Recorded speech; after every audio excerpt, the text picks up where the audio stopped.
Hi guys, welcome back to my channel. So today I'm going to do a writing tag because I really like doing author and writer and whatever-y tags. Now this tag I've been seeing around AuthorTube for quite some time and I just haven't gotten around to actually doing it, but I kept seeing videos about it and it kept reminding me, so I'm going to do it today.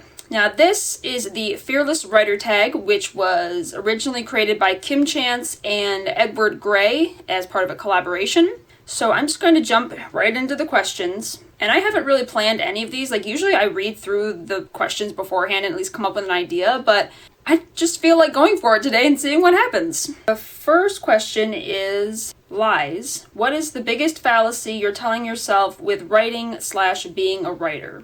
I'm not entirely sure how to answer this question. I guess one of the fallacies that I could talk about concerning being a writer and writing in general is that a writer or author's online numbers, as in like how many subscribers they have on YouTube, how many followers they have on Instagram or Twitter, somehow determines their success as a writer. It's very difficult within the writing community to not compare yourself to other writers and authors. And I do this all the time, even though I constantly try to tell myself this isn't a challenge, this isn't a competition, you're only working and focusing on your own stuff. And still, I feel like whenever I see someone with more subscribers or followers or whatever, somehow I feel like that equates to them being a more successful author. But in reality, it doesn't necessarily add up that way. A person can have tons of followers, but actually have nothing published, and therefore they're not making any money. Whereas I am making some money off my writing, even though I'm not like a bestseller by any means whatsoever. So I guess the biggest fallacy is that subscribers and numbers and followers somehow equal success. And the only success I guess that counts as, if you are really concerned with this, is having a bunch of numbers. Like, you have good followers, but does that necessarily mean that you're a good writer or a successful author with a good income? No. I think I'm just going to leave it at that because I don't want to ramble on every single freaking question as I tend to do in tags. Number 2, starting new. Does the first draft scare you or motivate you? The first draft totally motivates me. Whenever I see a blank page, I'm not like, oh my gosh, this could just go everywhere or go nowhere. To me, it's like, this could go anywhere. Like, there's so many possibilities. I think starting a new book or a new story or whatever tends to be a little bit easier because I'm not already tied down to the plot and the characters and all the action that I already have done. So for me, I prefer starting a new book because it just feels like a clean slate, a fresh start. Just the sky's the limit when it comes to what could actually happen in the story. Whereas editing is a bit more daunting to me because I'm like, oh great, now I have to fix all this stuff and make sure everything adds up all across the entire storyline. And that's just not as much fun for me. Number 3, Roadblock. What's your number 1 obstacle stopping you from writing? So far, nothing has stopped me from writing. I still try to be as consistent as possible, but the biggest obstacle to me right now is just juggling all of the stuff going on in my life and making time to write. And I know people always say, we all have 24 hours in a day, and that's great, and that may be true, but not all of us have to divide our 24 hours evenly into the same types of things. Just having the time and adequate time to really get into a good writing session is one of the most difficult roadblocks I have right now. Number 4, reflect. How can you overcome the obstacle? Well, since the obstacle is just basically really good time management, I guess continue doing what I'm doing and be as diligent about it as possible. One of the things that I did do to sort of increase the amount of time I have to write is I stopped blogging as often. I mean, I haven't posted a new blog post in a while, which I should still do periodically because that's just good for your website anyway. But by giving up a strict every Sunday blogging post schedule, that was a mouthful, I gave myself more time to write on Sundays. Ideally, I would write every single day, but since that's not my reality, I have to do what I can. So as of right now, my current writing schedule is Tuesday, Thursday, and Sunday. And I tried to get through at least one chapter because I'm currently going through edits rather than actually writing a new draft. But by sticking to a concrete schedule, I've definitely seen that I'm making more progress than I was before when I only had 2 days a week to work on writing. Number 5, perfection. How can you challenge yourself to get past the perfectionism-procrastination trap? I'm assuming this question means people who are so focused on everything being perfect that they procrastinate and end up not writing anything because they're worried that it won't be perfect. I don't really have that issue because I've been writing since I was really young, so I was very used to my writing being absolute crap the first time through, so I'm just sort of like okay with it not being perfect. So I don't procrastinate in that particular way. However, the issue that I do have when it comes to perfectionism is when I'm editing, because editing is when you really want stuff to start being much more concrete, or you want the cement to be more dry. And so it's really hard for me to be like, you know what, the book is done, it's okay, you can set it aside. And Blood of Fire has been published for over a year now, and I still find myself thinking, you know, maybe if I just tweak this little thing or that little thing. So I do find myself trying to be a perfectionist when it comes to that. Like when I'm in the very end stages of editing and getting ready to publish or just call the project done. But yeah, I mean, I guess I just have to be like, hey, it's okay that it's not a completely perfect, 100% best novel in the world project. It's just going to be as good as you can get it. And that's okay. Number 6, failure sucks. How can you grow from a failure? When it comes to writing, I guess it really depends on what I consider a failure. And I guess the only way that I would consider something a failure is if I just didn't finish a project. Because when it comes to writing and arts and creativity, everything is subjective. It's not like there is one way and one way only that this project can be considered like a success. In my terms of failure, as long as I finish something and feel like I did a good enough job, then I will have overcome the potential failure. But I don't really see like a ton of big failures. I mean, there's plenty of projects that I started and not finished, so I guess I consider those failures. But as long as I finish something, then I didn't really fail in my mind, if that makes sense. Yeah, I guess that makes sense to me. So that makes me really curious as to what you guys would consider a writing failure in your mind. Do you consider, like, if you did something incorrectly in the draft, would that be a failure? Or do you have, like, publishing failures? Like, I don't know what is considered a failure for other people in terms of writing. If you have any ideas on that, leave them below in the comments, because I'm genuinely curious. 7, rejection sucks too. How can you grow/learn from rejection? So I had this problem more when I was querying for, what are they called? Literary magazines, because I'm indie published, I'm self-published. I never had that rejection from like an agent or a publishing house, but I got plenty of rejections or just ignored submissions from literary magazines. And I guess part of the way I kind of worked around that was I ultimately decided to self-publish because I got sick of hearing no, or your piece is good but not good enough for us. But on the other hand, when it comes to actually managing the rejections, I tried to think of it more as they just didn't like my work. It's not that my work is bad or that no one will like it, it just means that it didn't fit their particular criteria.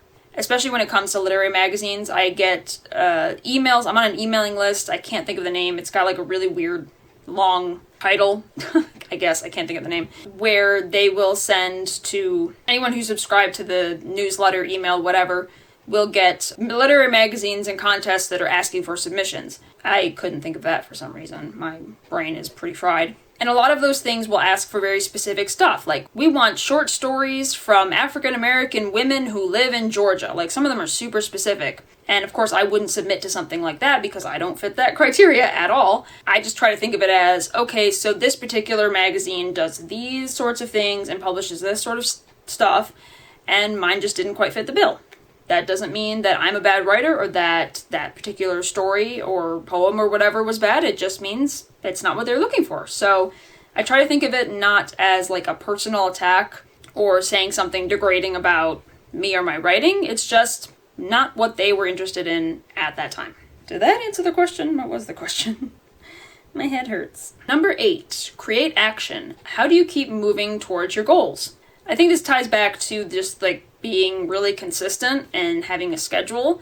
If I don't have like a concrete schedule, then it's not that nothing gets done, it's just nothing gets done on time or exactly the way that I want it to. So the way that I keep moving towards my goals is to just be very consistent and to always show up at the scheduled time that I set for myself. I'm very big on like routines and schedules and being a complete workaholic. Even though writing is considered my part-time job, it's not like what I do all the time. I still treat it like a full-time job in the sense that at this time, on this day, I need to be sitting at my desk doing this and this and this, and don't worry about distractions, just sit there until this time and then you'll move on to something else. I think that's just my kind of, I guess, advice about goals in general. It's being very consistent and being very, what's the word? Conscientious? Is that the word I'm thinking of? Just kind of forcing yourself to stick to the goals that you set for yourself and actually working towards them and doing whatever small steps that it takes to get from one point to the next. You know, kind of like a staircase, you know? If the planning or drafting stage is the bottom floor, then what do you have to do to get all the way up to the top, assuming that the top is publication or whatever? Number 9, new year, new outlook. If fear wasn't holding you back, what would you be doing right now to further your writing dreams? I guess that really depends on what I'm supposed to fear about writing. I guess there is that fear of rejection, or the fear that I'll publish something and people will just hate it. People have not hated Blood of Fire, so I'm not super concerned about that, but if it does eventually get more well-known and more readers, inevitably people are gonna dislike something about it so much that they give it like a 1 or 2 star review. That's a fear, I guess, is just having bad reception about my writing, and not even just the Blood of Fire series, but any books that I'll write in the future, because I do want to go back and forth between fantasy and contemporary, and I feel like it would be kind of scary or disappointing if I published a contemporary book and people were like, oh no, you're supposed to be a fantasy writer, you can't do that, which, yeah, I fucking can because I want to. If my fear is like fear of bad reception, what would I do right now to further my writing dreams? I guess I would just keep writing and trying to become a better writer, increase my skills, read more stuff within my genres, and try to learn as much as I can and keep publishing and just trying to be consistent. But if I really wanted to talk about my like ultimate big time dreams, it would be really nice to eventually be a full-time writer and just work for myself and be able to make a decent income off of writing alone. To me, that's like the shoot for the stars kind of dreams, even though plenty of people do it, but it's just not realistic to my lifestyle right now. So I guess I could say that one of my fears is also trying to do that someday and not succeeding and having to go back to working for a company. I don't know, I guess when it comes to that fear, I guess I just really need to make sure that I'm at a point in my life where my books are making enough money that I can actually sustain myself off of that. But I don't see myself doing that anytime soon, and even if that didn't happen, like even if I wasn't a full-time writer professionally ever, it would be really cool to work a regular day job part-time and then be part-time with writing. So then I could definitely have more time to juggle all the writing related stuff that I have to do, but still have a much more consistent, reliable income. Number 10, leap of faith. What is one thing you plan to do this year even though it scares you? What writing thing do I plan to do this year? Well, I do plan to eventually publish Trail of Flames this year, which, if you guys don't know, if this is like the first video you're watching of me, hi, Marlow York, self-published author. The book that I'm currently editing right now is the second book in the Blood of Fire series, which is called Trail of Flames, and I did want to have it published by now, but, you know, life gets in the way sometimes. I want to have Trail of Flames published sometime this year. This is the year 2019, if you're watching from the future. It doesn't really scare me, but I do worry about making some of the mistakes I made with my first book, specifically not having line edits done. So there were like all these stupid little mistakes in it that just annoyed the crap out of me. And I guess I do kind of have a fear that if I publish Trail of Flames, it won't be super successful or something, or won't prompt more people to buy the first book. I don't know, I'm trying not to really worry about that stuff too much. I'm just gonna try and keep doing what I'm doing and do it as best as I can and not try to catastrophize about all the things that could go wrong regarding my book, because this isn't my full-time job, so it's not as critical that I make sure everything is done exactly the way you should be doing it and just going full throttle into writing and being a full-time author, because that's not where I get most of my money, so that's not where I have to put my absolute focus at this point. But I'm still going to do the best that I can and try to continue to be consistent. I keep saying that word a lot, I feel like. And yeah, and just kind of do things the best that I can and try not to be really mean to myself and get down on myself because I'm not as successful as so-and-so, or I'm not doing this, or I don't have the money to afford that marketing trick or something like that. So I'm just trying to do the best I can and gain skills and experience as I go, and yeah. Does that answer the question? I feel like that was a really long-winded way to say I plan to publish Trail of Flames this year. Alright, so it looks like that was all of the questions. I will post the questions down below in the description so that you can do them as well, fellow author, that I'm assuming is watching. I'll also post Kim Chance and Edward Gray's channels down in the description so that you guys can check out their channels. So if you liked this tag, please give it a try yourself. I tag you, whoever you are out there. Also, if you want to support me and my channel, give this video a thumbs up, subscribe, blah blah blah, YouTuber things. If you'd like to check out my debut self-published novel, Blood of Fire, that will also be linked below in the description, as well as my other social media places where you can follow along with me on my writer journey. So until next time, see ya!